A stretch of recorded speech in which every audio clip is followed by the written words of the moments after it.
Dans la deuxième partie du chapitre sur la cohésion dans la matière, nous allons parler des interactions intermoléculaires, donc des interactions entre les molécules. Tout d'abord, les interactions de Van der Waals. Ces interactions sont liées au mouvement permanent des électrons dans la molécule. Donc à un endroit donné, on peut trouver un déséquilibre de charge si les électrons se sont déplacés sur l'atome d'à côté par exemple. On va donc se retrouver avec une charge partielle négative supérieure là où sont les électrons et une charge partielle positive là où ils ne sont pas. Ce déséquilibre, comme il est lié au déplacement des électrons, il peut changer dans le temps.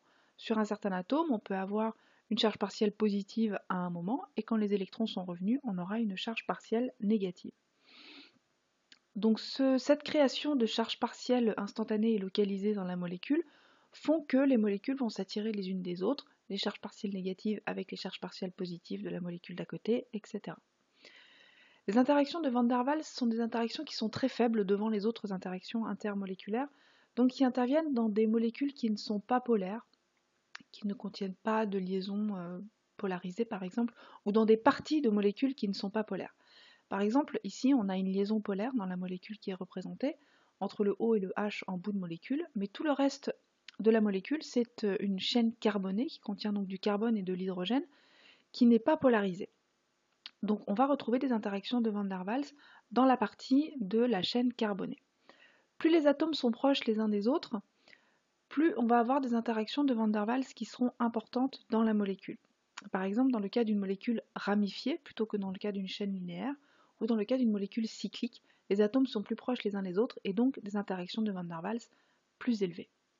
Autre type de liaison entre les molécules, la liaison hydrogène. La liaison hydrogène, elle apparaît entre un atome d'hydrogène qui est lié à un atome fortement électronégatif, c'est le cas de la molécule d'eau par exemple, O est fortement électronégatif, donc l'atome H qui est relié à l'atome d'oxygène va créer avec un autre atome électronégatif une liaison entre deux molécules que l'on appelle la liaison hydrogène. Donc ici c'est un exemple entre deux molécules d'eau, donc l'atome d'hydrogène d'une des molécules va se lier avec l'atome d'oxygène d'une autre molécule, mais on peut le trouver entre deux molécules différentes, par exemple dans d'autres types de molécules. Ici, une molécule d'eau qui va créer une liaison hydrogène avec le groupe NH d'une autre molécule. Les liaisons hydrogènes sont assez fortes, beaucoup plus fortes que les liaisons de Van der Waals.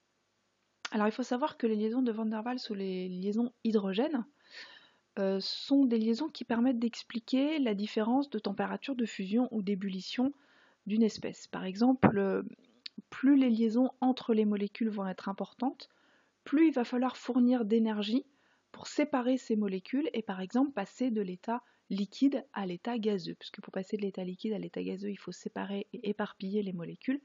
Plus les liaisons entre les molécules seront importantes, plus la température d'ébullition par exemple sera élevée parce qu'il faudra fournir une énergie plus importante pour séparer les molécules. On va voir maintenant ce qui se passe lors de la dissolution d'un cristal. On va voir dans un premier temps les étapes de la dissolution. Donc là, vous avez par exemple des molécules d'eau en rouge et blanc qui vont venir dissoudre du chlorure de sodium, donc les ions chlorure en vert et les ions sodium en jaune. Donc les ions chlorure sont négatifs, les ions sodium sont positifs. On voit que la partie négative de la molécule d'eau vient entourer les ions positifs, la partie positive de la molécule d'eau vient entourer les ions négatifs. C'est ce qu'on appelle la solvatation. Ensuite, ces petits paquets vont se disperser et on aura une dissolution complète du cristal. Alors si je prends le cas d'un cristal ionique, alors pas du chlorure de sodium mais ici du fluorure de calcium, voilà comment est-ce qu'on écrit une équation de dissolution. CaF2, c'est la formule du cristal ionique, il est solide. Une fois dissous dans l'eau, ça nous donne des ions Ca2+ aqueux, c'est-à-dire entourés de molécules d'eau, plus 2 ions F- aqueux également entourés de molécules d'eau. Pour un solide moléculaire, c'est encore plus simple, l'équation, donc on a le cas du diode par exemple qui est solide, qui forme un cristal, et une fois dissous dans l'eau, les molécules de diode sont dispersées et entourées de molécules d'eau, on aura du diode aqueux.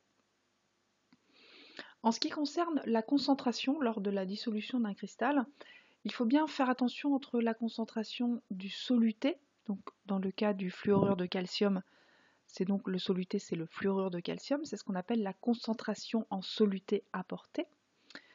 Il faut comprendre que chaque molécule de CaF2 va donner un ion Ca2+, et 2 ions F-.